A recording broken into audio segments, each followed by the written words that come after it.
What starts as a movie about an aging rock star and her band quickly becomes a picture about her broken family. By the end, her husband doesn't have what he wants, her daughters don't have what they want, she doesn't have what she wants.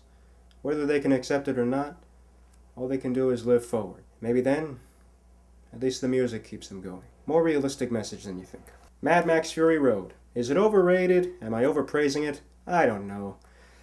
I would have liked to see an old Mad Max back with Mel Gibson reprising the role, but you can't get what you want with these franchise revivals. I thought the humor was lame, the fast motion opening was lame, and I couldn't make out the ending. With so much going against it, it somehow proved to be an exciting, high-tension survivor versus evil apocalyptic thrill ride. Original Mad Max is the best, but this movie is pretty awesome, whether it's everyone's guilty pleasure or really a great genre picture. The Martian. I wouldn't call it Ridley Scott's return because I really liked Exodus, Gods and Kings from last year. The Martian references Mission to Mars and Rocket Man, but features a great Matt Damon performance in this great new sci-fi picture from Scott. I didn't like Chiwetel Ejiofor as an Indian scientist, though. I would have preferred to see an actual Indian actor in that role or change his last name. Boulevard, Robin Williams' last movie, and he's wonderful. I met director Dito Montiel 5 years ago, and I can say that Boulevard is Dito's best work, about an aging married man who discovers the truth in himself through meeting a troubled young man who can't figure out himself. Critics were mean to it, calling it unrefreshing. What does that mean? Nothing. So forget them and see Robin Williams' last movie. It's great. Pawn Sacrifice. Did anyone see a trailer for this? The biopic of famous chess player Bobby Fischer as he faced off against the Soviet chess master in the World Chess Championship in the 1970s. Tobey Maguire at his best. Spectre. I went overboard putting Skyfall on my best of 2012 list. Spectre is in every way better than Skyfall. Some long scenes, Moneypenny wasn't needed, and yet Christoph Waltz made for a great villain, and Daniel Craig is great as Bond as usual. Black Mass came closest to making the top 10 until I realized there are scenes that don't add up. They leave you in question, missing story elements. While Johnny Depp calls it his favorite role, I wouldn't call it the best movie he has done. But it is a great gangster picture with Depp at his most frightening, and the supporting cast is terrific in this biopic too. Who knew a dinner table conversation about a secret recipe could be so intense? Great documentaries get a special mention rather than a listing. Monkey Kingdom is a beautifully shot and narrated documentary about the native monkeys in Sri Lanka. Some staged scenes, and even those scenes add value to this overall picture. All the award-contending dramas were either not good enough to be runner-ups or not good enough at all. 2015 has been a down year. Having said that, I'm happy to admit this is the first list that feels like only my voice went into it. With no help from anyone else or the internet, here are my picks for the top 10 best movies of 2015. Shaun the Sheep, lovely and funny stop-motion animated picture, a couple long scenes, cute props, cute method of dialogue, and wild adventure as we see this team of sheep on a journey to get their farm owner back. Tomorrowland. This is one of those underrated Disney gems that doesn't feel at all like an advertisement. Hugh Laurie is great as the villain. George Clooney gives a one-of-a-kind performance in this wonderfully designed and unique narrative about finding your voice and finding your potential and how to use it for the future. Star Wars The Force Awakens. Bravura experience to see Star Wars on screen again in this new contemporary narrative filled with strong characterization, conflict, and acting. It is impossible to be as grand and epic as that original Star Wars trilogy, but they certainly tried. They didn't perfect it, but they did a great job. 99 Homes, excellent modern drama about realtors who scam homeowners, as one realtor hires one of the scammed homeowners to work with him in taking homes away from more owners and even landlords. Who can you trust nowadays? The movie avoids family drama as it stars Andrew Garfield as a single man making a living for himself, his son, and his mother. Now there's a position no one wants to be in, but a lot of people are stuck in. The Walk. Joseph Gordon-Levitt redeems himself from Crap Looper and Don John to give his best career performance as Philippe Petit, the real-life high-wire artist who struggled to fulfill his dream to build a wire across the Twin Towers and walk on it before the towers opening in the 70s. This explores the power of fulfilling the dream as it gets inside the head of this performer, makes you root for him all the way through. Magnificent filmmaking.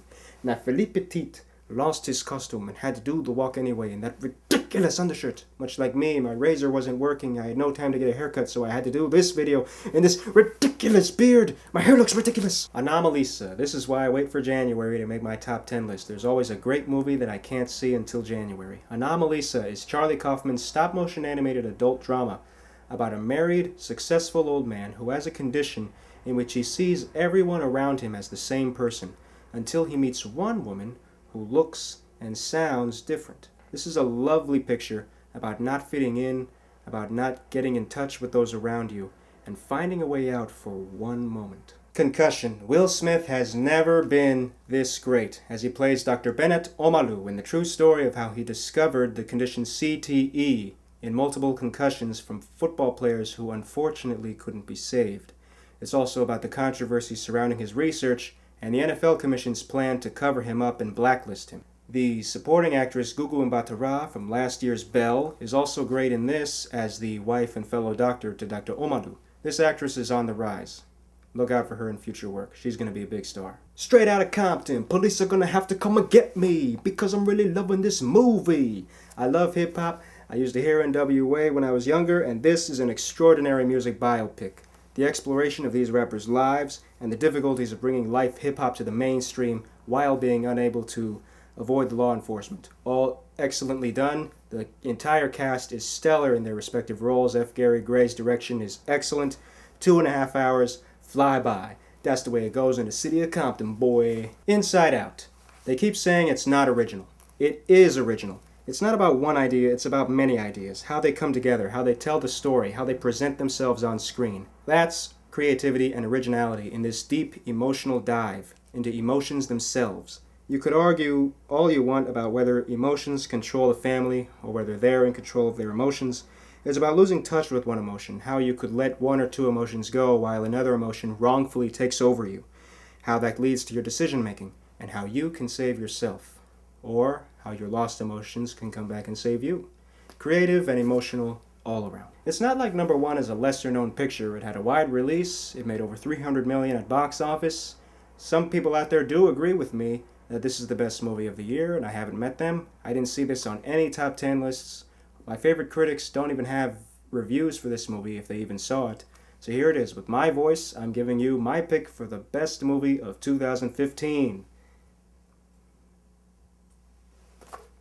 Home is wild, not only hilarious but dramatic as it jitters you up in its emotions while telling the story of the alien species, the Boov, who come to Earth to abduct humans, put them in concentration camps in Australia while they take over the planet as their own, until a fugitive Boov named O meets the fugitive human Tip, and they must work together to find her mom while canceling an invite, fixing the situation, and meeting the Gorg species who are out to get the Boov, as the Boov stole a special item that belonged to the Gorg. This is a hilarious exploration and very thoughtful as we watch a human understand an alien species and must also understand what it means to be human.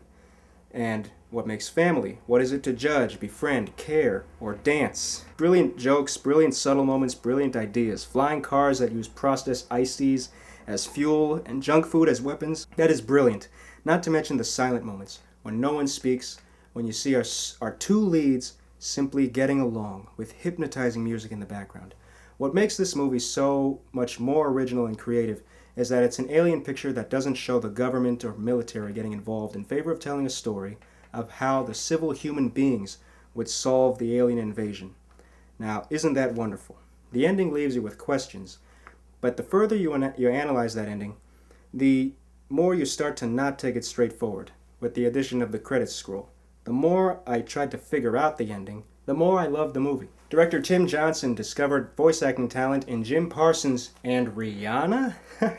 Wonderful, right? Jennifer Lopez's best movie she's ever done. Steve Martin's best since Planes, Trains, and Automobiles. Tim Johnson, every year that he makes an animated picture, it always ends up being the best animated movie of that year, whenever I see these movies. And this is the first year ever when an animated movie by DreamWorks ended up taking the #1 spot. Congratulations to Tim Johnson. Award season is having its fun with all the other animated movies, but Home will get rediscovered someday. Sinbad, Legend of the Seven Seas from Johnson, back in 2003, is still waiting to get rediscovered as the masterpiece that it is, And Home will get the same treatment. So, mwah, mwah. Good luck to the both of you. Do take the time to watch Home, especially.